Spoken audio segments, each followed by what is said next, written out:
Hello everyone, this is Rahul Jakaria from Sharekhan. Welcome back to exciting 3R actionable stock updates. 3R basically means right sector, right quality and right valuation. These are our investment ideas. Today we have an update on HDFC Bank. Our analyst maintains buy rating on HDFC Bank with a price target of Rs 1900. Results were broadly in line with the expectations. The bank chose to set aside floating provision against the large stake sale gain from HDFC Credila. Despite tight liquidity conditions, the outcomes on NIMs and deposit mobilization were excellent. Asset growth has been recalibrated while managing the LCR and LDR. We believe this is a decent outcome considering the transition period. FY25 would be another period of merger transition. The bank is confident of regaining its higher growth trajectory and NIMs once this transition period is completed. We remain assertive from medium to long-term perspective. Key monitorables are NIM progression and retail deposit mobilization.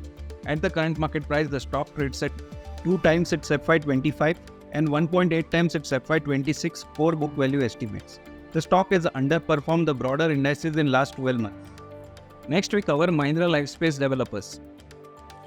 O analyst has a buy rating on the stock with a price target of Rs 736. Considering the strong scalability in the business over the next 5 years, well supported by the realty upcycle, the company is expected to achieve its lifetime quarterly high pre-sales booking of over Rs 1000 crore in Q4, led by stellar response garnered in Kandivali project, contribution from Chennai project launch, and sustained sales from existing projects. Business development pipeline is expected to remain healthy at Rs 5000 to 6000 crore with new NAC deal additions. The management has set an aspirational target of achieving Rs 8,000 to 10,000 crore residential sales booking by FY28.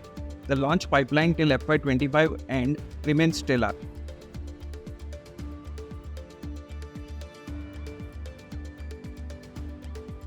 Investment in securities market are subject to market risks. Read all the related documents carefully before investing.